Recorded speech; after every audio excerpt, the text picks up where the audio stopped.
Squidward Johansson, Quentin Tentacles.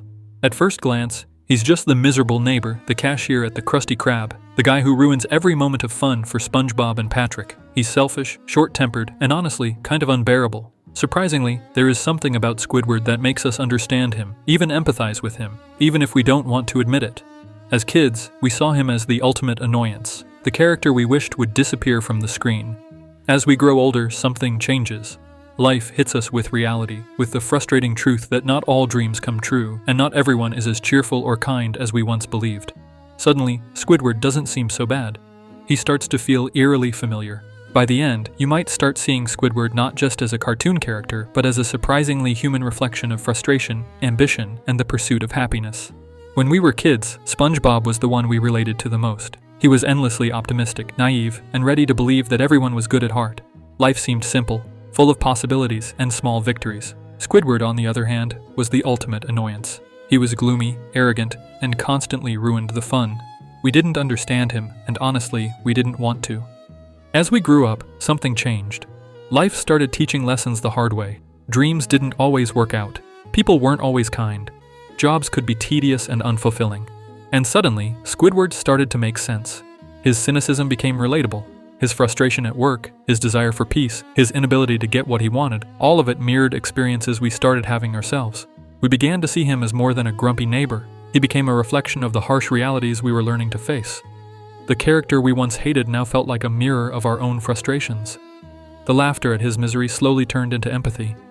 Squidward shows us that growing up often means trading innocence for realism, hope for caution, and the cheerful optimism of SpongeBob for the melancholic wisdom of someone like him. Life doesn't stop throwing obstacles at Squidward, and it doesn't stop throwing them at us either, but understanding him helps us understand a piece of ourselves. Once we start relating to Squidward, his personality stops looking random and starts looking intentional. Squidward isn't just grumpy for no reason. He is deeply focused on himself, his emotions, and his inner world. He feels things intensely, but only from his own perspective. Other people's emotions barely register unless they interrupt his peace. He expresses himself almost entirely through art. Music, painting, sculpting. All of it becomes his emotional outlet. Squidward sees the world through aesthetics. He notices beauty, structure, and form in places most people overlook. The problem is not that he lacks emotion. It is that he struggles to translate his emotions into connection with others. Psychologically, Squidward fits the profile of someone who processes life through sensory experience. He takes what he sees and hears, replays it in his mind, and searches for patterns that give his life meaning. Art becomes his anchor. It gives him a sense of identity, comfort, and control in a world that constantly overwhelms him. At the same time, Squidward measures his worth using external standards: recognition, status, admiration, success. Even though he claims to value peace above all else, he still wants validation. He wants to be seen as refined, talented, and superior. This inner contradiction quietly eats away at him. From the outside, this makes him look narcissistic and selfish. From the inside, it looks more like someone desperately trying to protect their sense of self. His ego is not confidence, it is armor. And that armor did not appear out of nowhere. It was shaped by years of disappointment, rejection, and unmet expectations.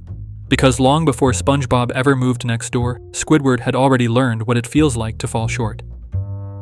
Squidward's life feels unfair because, in many ways, it is. No matter how hard he tries to live a calm, elegant life, the world around him refuses to cooperate. This is where his story starts to resemble the philosophy of Albert Camus and the idea of the absurd. The absurd is born when a person desperately wants meaning, order, and peace, but the world responds with chaos, noise, and indifference. That is Squidward's daily existence. He wants silence, beauty, and respect. Instead, he gets SpongeBob, Patrick, rude customers, and a job he despises. These irrational conditions slowly push Squidward into setting impossibly high standards for happiness. He tells himself that life will finally feel worth living once everything is perfect. Once he is respected, once he is successful, once he is left alone. But every time he reaches for that ideal life, something blocks him. This constant failure does more than frustrate him. It drains him. It leaves him stressed, exhausted, and emotionally empty. The more he tries to escape the absurdity of his world, the deeper he sinks into it.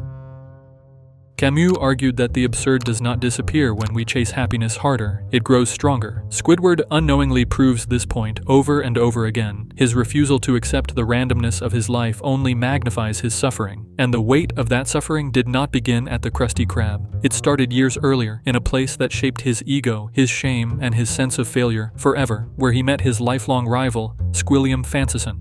Both were ambitious, competitive, and desperate to prove their worth.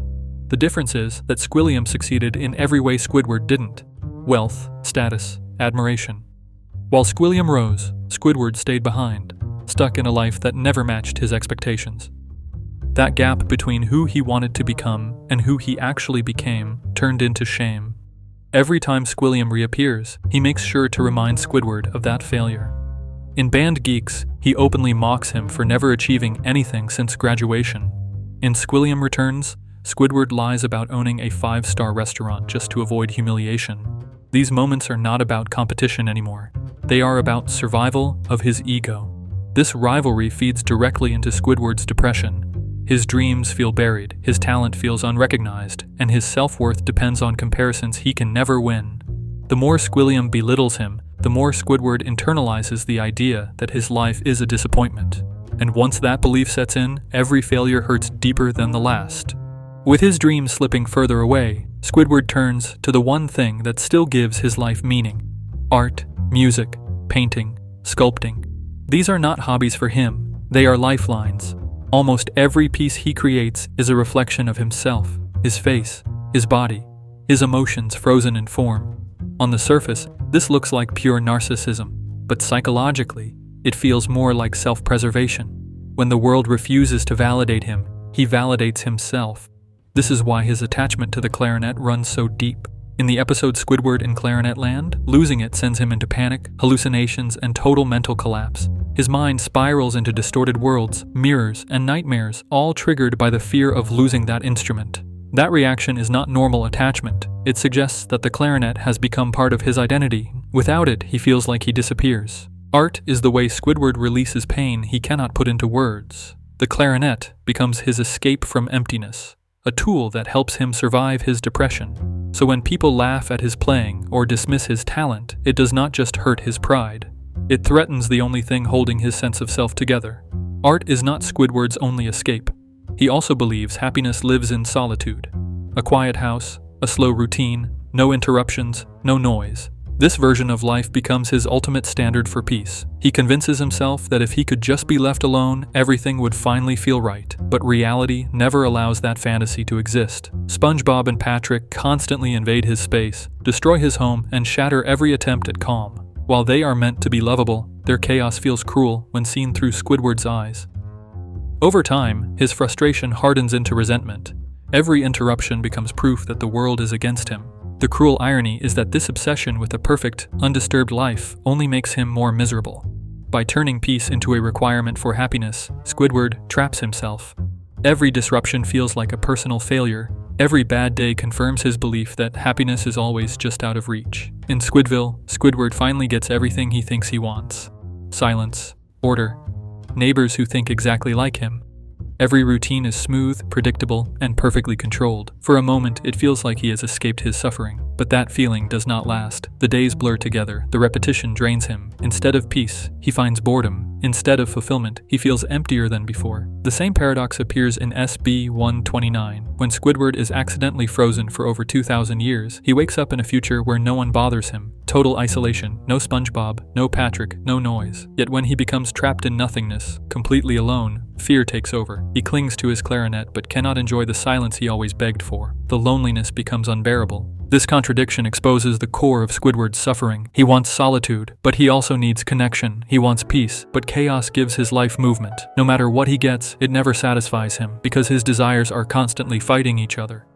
Squidward's real prison is the way he chases happiness. He treats happiness like a destination, something he will finally earn once life meets his standards. More respect, more peace, more success. Until then, he gives himself permission to be miserable. This mindset keeps him stuck in a loop where joy is always delayed and never experienced. Psychologically, this is where everything collapses. Squidward blames the world for how he feels, refusing to take responsibility for his own emotions. Nothing is ever his fault. The neighbors are too loud. The job is beneath him. The world is unfair. While all of this may be true, it also becomes an excuse. As long as happiness depends on external conditions, he will never reach it. Philosophically, this mirrors what many thinkers warned about. Constantly chasing happiness only creates suffering. Expecting life to behave a certain way guarantees a disappointment. Squidward is not unhappy because life is cruel. He is unhappy because he cannot accept life as it is. Deep down, Squidward does not hate his life as much as he claims. He enjoys the chaos more than he admits. The noise, the interruptions, even SpongeBob and Patrick give his days meaning. What traps him is not suffering, but resistance. Life does not become better when it finally meets our expectations. It becomes bearable when we stop demanding that it change. If I missed something or got something wrong, let me know in the comments. Which character should we dive into next? If you enjoyed this, consider liking the video, subscribing, and turning on notifications so you don't miss the next breakdown. Thank you for watching, seriously.